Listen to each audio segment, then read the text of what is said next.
A gente volta a falar do caso da Isabelle e agora eu chamo ele, Pierre Andrade.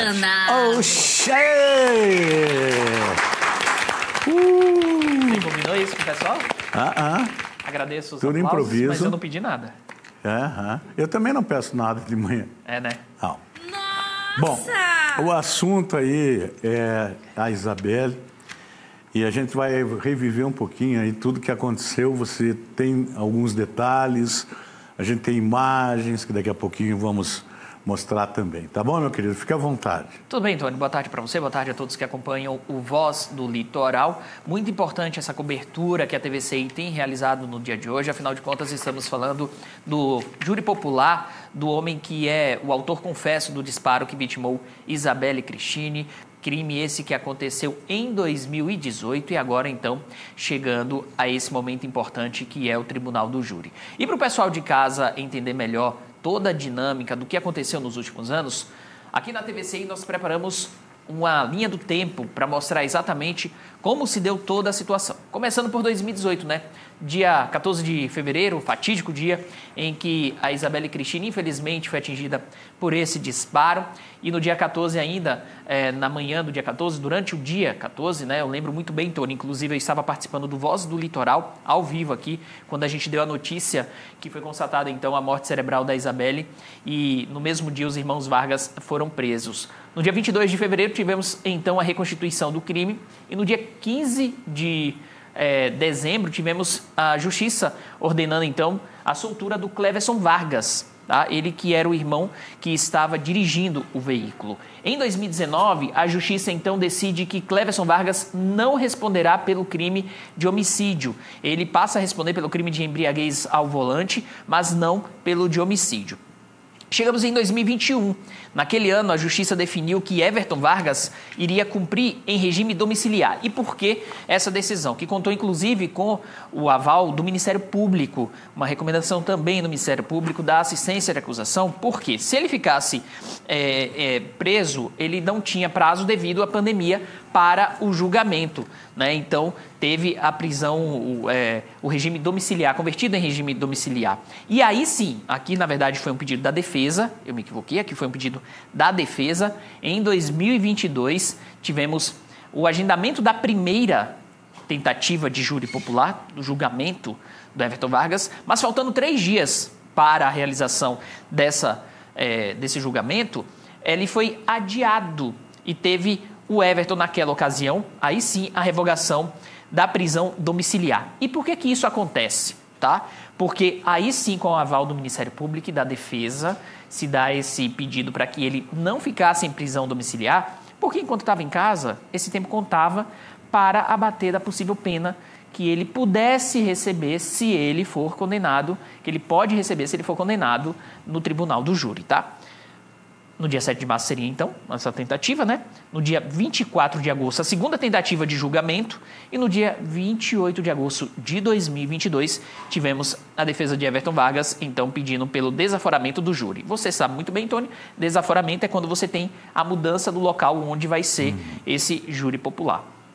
Tony, se você me permite, vou chegar aqui em 2023, né? Em julho do ano passado, a Justiça então negou o pedido do desaforamento do júri. A defesa queria que esse júri acontecesse em Curitiba, em outro local, alegava que a comoção aqui do litoral poderia atrapalhar, quando na verdade o Tribunal do Júri ele existe para quê? Para que a sociedade que sofreu com aquele crime, que sofreu com aquela situação, possa julgar a situação, o caso. Então, por isso, aqui na minha avaliação como jornalista, como comunicador, foi uma decisão acertada da Justiça. E aí chegamos então a esse dia, ao início então do julgamento, dia 3 de setembro de 2024, início do julgamento do Everton Vargas, que é então o autor confesso do disparo que vitimou Isabelle Cristine. E claro que a defesa ela pode fazer o que ela quiser, é o jogo jurídico, né? Sim. Mas eu não acredito que um juiz, uma juíza, até porque trabalhei 15 anos no Tribunal de Justiça do Paraná, que ele se envolva com o clima no entorno. Não. O juiz ele é preparado para ele julgar. Ele vai ouvir, seja aqui, lá ou acolá. Claro que o crime aconteceu aqui, aqui na praia, né, em Pontal, tem fórum lá, não precisa sair dali. É ali que tem que ser julgado. Pronto. E é o que está acontecendo. E que a gente está torcendo muito, né, para que a justiça seja feita. Então, com muita tranquilidade, com muita lisura, que o jogo jurídico, como eu costumo falar, defesa, acusação, que ele transcorra dentro daquilo que é o normal, né?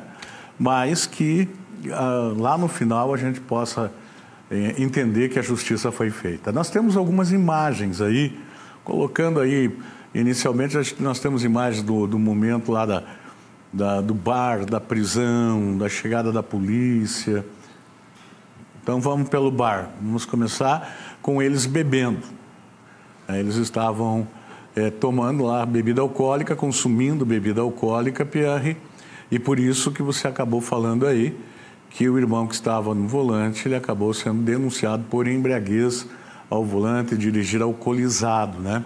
Exatamente. Inclusive, um trabalho investigativo da TVCI, na época, em 2018, que resultou nessas imagens que o público teve acesso e, é claro, o Ministério Público também teve acesso posterior. Um trabalho belíssimo de investigação da TVCI na época do crime e que demonstrou que o Everton Vargas, o réu, teria ingerido bebida alcoólica e teria saído. O irmão dele, Cleverson Vargas, também teria ingerido bebida alcoólica e teria dirigido sob efeito de bebida alcoólica. O que a gente sabe muito bem é um crime, né? Você dirigir sob efeito de bebida alcoólica, você está cometendo um crime, uma infração de trânsito gravíssima e não é permitido. E isso, é claro, foi anexado, todo esse material foi anexado também nesse caso. E, Tony, até complementando o que você acabou de falar, só para o pessoal de casa entender como funciona o júri popular, né? O juiz, ele atua mais como mediador naquela situação.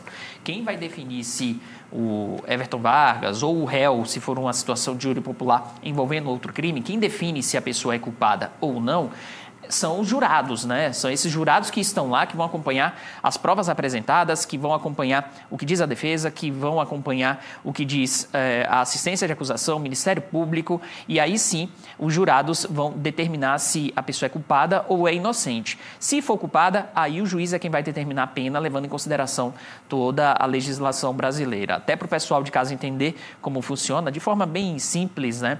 O tribunal de júri, que é um momento muito importante, porque é o julgamento da sociedade. São pessoas que vivenciaram, pessoas que presenciaram, pessoas que residem na região, que presenciaram a dor, né? Não o crime, óbvio, não pode ter ligação nenhuma com o crime.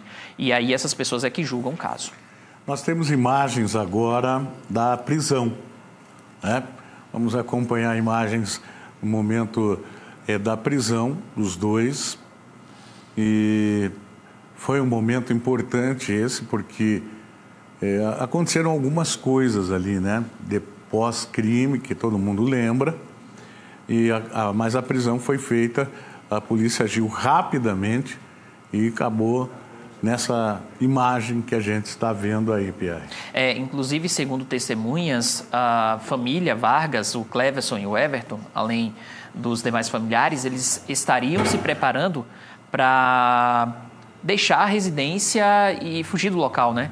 Então, eles foram presos por policiais aqui no litoral do estado e então passaram a responder o crime naquela época em prisão. Bom, nós temos um horário a cumprir, daqui a pouquinho tem entrevista que tem que entrar exatamente no horário e eu já deixo você convidado para voltar aqui no quarto bloco. Combinado, Tony. Para a gente continuar falando sobre esse dia importante, finalmente chegou, né? Exato. O julgamento, um clima, né? Nervosismo, tudo no ar. Então você imagina como é que está a família nesse momento. Tá bom, meu querido? Obrigado, eu volto mais tarde. No quarto bloco você retorna aí para a gente bater um papo,